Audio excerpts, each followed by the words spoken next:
솔직히 한 가지만 물어볼게요. 지금 스트리밍 서비스 몇 개를 동시에 결제하고 계세요? 넷플릭스의 티빙, 쿠팡 플레이, 웨이브, 디즈니 플러스까지. 어느 순간부터 월말 카드 명세서가 예전 케이블 TV 요금보다 더 무겁게 느껴지기 시작했죠. 그런데 이상합니다. 우리가 이렇게 돈을 쏟아붓는데도 이 시장의 대부분은 아직 적자예요. 2025년 한 해에만 글로벌 스트리밍 업체들이 콘텐츠 제작에 쓴 돈이 300조 원을 넘었다고 합니다. 그런데 수익은 기대만큼 따라오지 못했어요. 넷플릭스를 빼면 대다수는 계속 피를 흘리는 구조에 가깝습니다. 불과 3년 전만 해도 곧 흑자로 돌아설 거라는 말이 흔했죠. 그런데 2026년 체감은 반대입니다. 전쟁은 끝나지 않았고 책은 더 깊어졌습니다. 티빙과 웨이브 합병 이야기는 나온 지 오래인데 결론은 아직도 미정이에요. 왜 이렇게 됐을까요? 한때는 넷플릭스 하나면 충분했던 시절이 있었죠. 오늘은 스트리밍 전쟁이 왜 이렇게 꼬였는지, 그리고 2026년 이후에 끝까지 남을 방식이 무엇인지 차갑게 정리해 보겠습니다. 시간을 2010년대 초반으로 되돌려 볼게요. 그때 넷플릭스는 지금 같은 거대한 제작사가 아니었습니다. 빨간 봉투에 DVD를 담아 우편으로 보내던 온라인 대여 서비스에 가까웠죠. 그런데 넷플릭스는 한 가지 변화를 정확히 읽었습니다. 사람들은 더 이상 TV 앞에서 방송 시간을 기다리지 않는다는 것. 보고 싶을 때 원하는 걸 원하는 속도로 본다. 이 심리가 시장을 갈랐습니다. 문제는 콘텐츠였어요.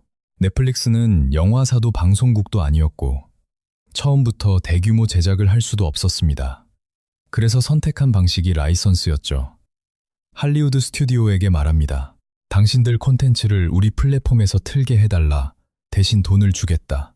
스튜디오 입장에선 나쁘지 않았어요. 극장과 케이블 창이 끝난 뒤 창고에 묶일 작품들이 넷플릭스 덕분에 다시 돈이 됐으니까요.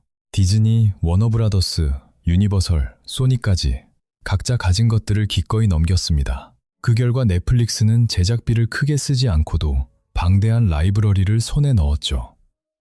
가입자는 폭발적으로 늘었습니다. 2013년에 하우스 오브 카드로 오리지널 제작까지 시작했는데 이것도 크게 성공했어요. 그런데 바로 그 지점에서 균열이 생깁니다. 스튜디오들이 깨달은 거죠. 사람들이 우리 작품을 보기 위해 매달 돈을 내는데 그 돈이 우리에게 직접 오지 않는다. 넷플릭스라는 문을 지나서 들어온다. 그렇다면 문을 우리가 만들면 된다. 특히 디즈니가 이 생각을 깊게 파고들었습니다. 마블, 픽사, 스타워즈, 내셔널 지오그래픽 같은 강력한 IP를 쥐고 있는데 왜 남의 플랫폼을 키워줘야 하느냐는 질문이었죠. 한국도 비슷한 흐름을 탔습니다. CJ E&M은 티빙을 키우기 시작했고 SK와 지상파 진영은 웨이브를 밀어줍니다. 넷플릭스의 을로 남느니 우리가 직접 판을 만들자. 여기서 비극이 시작됐습니다. 2019년 전후로 전쟁은 본격화됩니다. 디즈니 플러스가 등장했고 애플 TV 플러스, HBO 맥스, 피콕, 파라마운트 플러스까지 이름이 쏟아졌죠. 한국에서도 경쟁이 가속됐습니다. 티빙은 대규모 투자를 받기 시작했고 웨이브는 연합 형태로 힘을 모았고 쿠팡 플레이는 갑자기 존재감을 키웠습니다. 왓챠도 성장 곡선에 올라있던 시기였고요.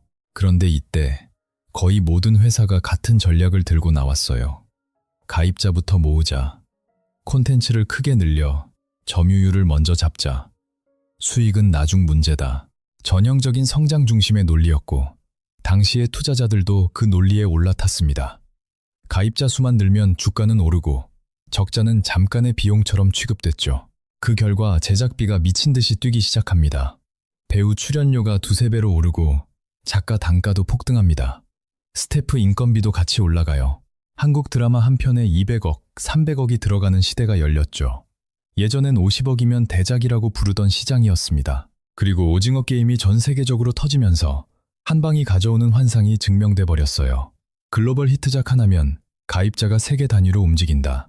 그러니 모두가 제2의 오징어 게임을 꿈꾸며 돈을 더 태웠습니다. 하지만 대박은 습관처럼 나오지 않습니다. 수백억을 들인 작품이 화제 한 번 못 만들고 조용히 묻히는 일이 반복됐어요. 그래도 멈출 수가 없었습니다. 경쟁사는 매주 새 작품을 내놓는데 우리만 쉬면 바로 이탈이 생기니까요. 결국 이 시장은 치킨 게임이 됩니다. 누가 먼저 쓰러지나 버티는 싸움으로 바뀐 거죠. 여기서 스트리밍의 가장 잔인한 고민이 드러납니다. 사람들은 보고 싶은 것 딱 하나를 보고 바로 해지해버린다는 사실이에요. 넷플릭스에서 오징어 게임을 몰아보고 다음 달에 끊고, 디즈니 플러스에서 마블 신작을 보고 끊고, 티빙에서 특정 드라마 한 편을 보고 끊는 패턴. 업계에선 이걸 구독 회전문이라고 부릅니다. 들어왔다가 나갔다가 다시 들어오는 사람들. 겉으로는 가입자 수가 유지되는 것처럼 보여도 실제론 계속 새 고객을 데려와야 합니다. 기존 고객이 남아주는 게 훨씬 싸고 효율적인데 그게 안 되니 마케팅비가 끝없이 들어가요. 그래서 플랫폼들이 선택한 해법은 단순합니다. 신작을 더 많이, 더 자주. 한 달에 최소 한 번은 화제작이 있어야 사람을 붙잡아 둘 수 있으니까요. 이번 달엔 이걸 보고 다음 달엔 저걸 보게 만드는 흐름이 필요합니다. 그런데 화제작을 매달 만든다는 게 가능할까요? 운도, 타이밍도, 기획도 맞아떨어져야 하는데요. 결국 시장은 양으로 기울었습니다. 대작 시즌이 끝나면 바로 다음 시즌을 깔고 사이사이에 예능과 다큐, 영화로 빈틈을 막죠. 티빙이든 쿠팡 플레이든 웨이브든 화면을 열면 쉬지 않고 쏟아지는 느낌이 드는 이유입니다. 문제는 10개를 만들면 9개는 존재감 없이 사라진다는 것. 제작비는 증발하고 남는 건 피로감입니다. 그래도 멈추면 바로 이탈이 생기니 계속 만들어야 합니다.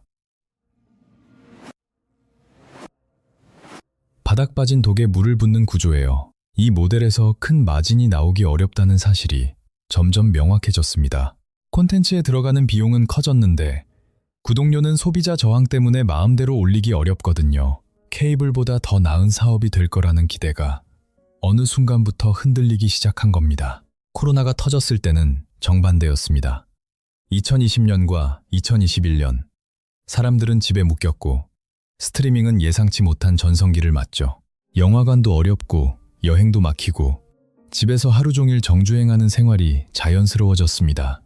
플랫폼들은 확신했어요. 우리가 맞았다. 시대가 당겨졌다. 이제 곧 흑자다. 그런데 2022년부터 상황이 뒤집힙니다. 밖으로 사람들이 나가기 시작하자 가입자 증가가 멈췄어요. 포화라는 단어가 현실이 됩니다. 넷플릭스가 2022년 1분기에 창사 이후 처음으로 가입자 감소를 발표했을 때의 충격은 컸죠. 그날 주가가 하루 만에 35% 떨어졌습니다.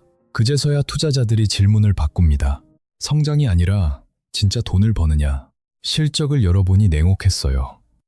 디즈니의 스트리밍 부문은 2022년에만 4조 원 적자를 기록했습니다. 워너 브라더스 디스커버리도 파라마운트도 적자 압박에서 자유롭지 못했죠. 흑자를 안정적으로 내는 곳은 사실상 넷플릭스뿐이라는 말이 돌았습니다. 한국도 크게 다르지 않았어요. 티빙도 적자, 웨이브도 적자, 쿠팡 플레이는 쿠팡 전체 그림자 속에 있지만 적자일 가능성이 높다는 시선이 지배적이었고요. 왓챠는 존폐 위기까지 갔습니다. 인력 구조 조정, 매각 시도, 그리고 손실의 정점은 지났다는 말. 하지만 2026년 지금도 많은 곳이 여전히 적자입니다. 그래서 꺼내든 카드가 광고였어요. 스트리밍의 가장 강력한 장점은 원래 광고가 없다는 것이었죠.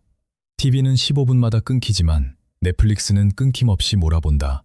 그 약속이 가치였는데 2022년 말부터 넷플릭스가 광고 요금제를 도입합니다. 월 5,000원대에 저렴하게 보는 대신 중간에 광고가 나오는 방식이죠. 처음엔 모두가 고개를 갸웃했습니다.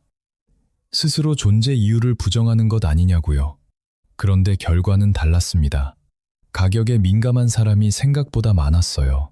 특히 한국처럼 여러 플랫폼을 동시에 구독하는 시장에서는 한두 개라도 싸게 가져가려는 수요가 분명합니다. 넷플릭스 프리미엄은 부담스럽고 광고 요금제로 낮춘 뒤 다른 플랫폼 하나를 더 얻는 선택이 실제로 일어났죠. 광고 요금제 가입자는 빠르게 늘었고 광고주도 움직였습니다. TV 시청률은 내려가고 젊은 층은 TV에서 멀어졌으니까요. 그래서 기존에 TV에 쓰던 광고비가 스트리밍으로 옮겨오기 시작합니다. 구독료에 더해 광고 수익까지 만들어주니 플랫폼 입장에선 이중 수익 구조가 됩니다. 2025년 기준으로 넷플릭스 광고 요금제 비중이 전체의 40%에 가깝다는 분석도 나왔죠. 디즈니 플러스도 광고 요금제를 넣었고 티빙도 그 흐름을 따라갔습니다. 광고는 보조가 아니라 이제 핵심 수익원입니다. 아이러니하게도 광고 없는 경험을 약속했던 스트리밍이 결국 광고로 되돌아온 셈이니까요. 여기서 한 발 더 나가면 아예 무료인 스트리밍도 있습니다. 삼성 TV 플러스, LG 채널, 플루토 TV, 투비 같은 서비스들이죠. 광고만 보면 콘텐츠를 공짜로 볼 수 있는 모델입니다. 미국에선 이미 대세가 됐고 조사에 따르면 미국 소비자 절반 이상이 이런 무료 채널을 이용한다고 해요. 이유는 단순합니다. 유료도 광고가 붙기 시작했잖아요. 돈을 내도 광고가 나오면 그럼 그냥 무료가 낫지 않냐는 심리가 생깁니다. 특히 구작을 볼 때는 더 그렇죠. 옛날 드라마나 영화는 최신 독점작이 아니라면 굳이 비싼 구독을 유지할 이유가 줄어듭니다. 예를 들어 프렌즈 같은 작품을 보고 싶을 때 무료 서비스에 있다면 마음은 금방 기울어요. 신작 독점이 아니면 무료로도 해결되는 시대가 조용히 열리고 있는 겁니다. 한국은 아직 초기지만 성장 속도는 빠릅니다. 삼성과 LG가 스마트 TV에 자사 무료 채널을 기본으로 깔아두니까 TV를 켜는 순간 자연스럽게 유입이 생기죠. 플랫폼 입장에선 골치가 아픕니다. 경쟁자가 하나 더 늘어난 것도 문제지만 그 경쟁자의 가격이 공짜예요. 2026년 이후엔 이 무료 시장이 더 커질 가능성이 높습니다. 그러면 유료 플랫폼은 무료로는 절대 못 보는 돈 낼 이유를 만들어야 합니다. 결국 다시 콘텐츠 전쟁으로 돌아가죠. 서비스가 너무 많아지면서 소비자 피로도도 커졌습니다. 넷플릭스, 디즈니 플러스, 티빙, 쿠팡 플레이, 웨이브, 아이디도 따로, 비밀번호도 따로, 결제도 따로, 귀찮다는 감정이 쌓이기 시작해요. 월말 명세서를 보면 뭐가 뭔지 헷갈릴 정도니까요. 그래서 등장한 게 번들입니다. 여러 서비스를 묶어서 할인된 가격으로 파는 방식이죠. 미국에선 디즈니가 디즈니 플러스와 훌루, 스포츠 채널까지 묶어 팔고 통신사가 넷플릭스와 맥스를 패키지로 끼워주기도 합니다. 한국은 이미 번들이 일상에 가까워요. 통신사 결합 상품에 스트리밍이 들어가고 KT나 SKT, LG U+가 각자 할인과 결합을 밀고 있죠. 쿠팡 플레이는 로켓 와우 회원이면 추가 비용 없이 볼 수 있고요. 번들의 힘은 해지율을 낮춘다는 데 있습니다. 세 개가 묶여 있으면 하나만 안 본다고 끊기가 애매해져요. 게다가 통신비에 포함되면 스트리밍 비용을 따로 낸다는 감각 자체가 흐려지죠.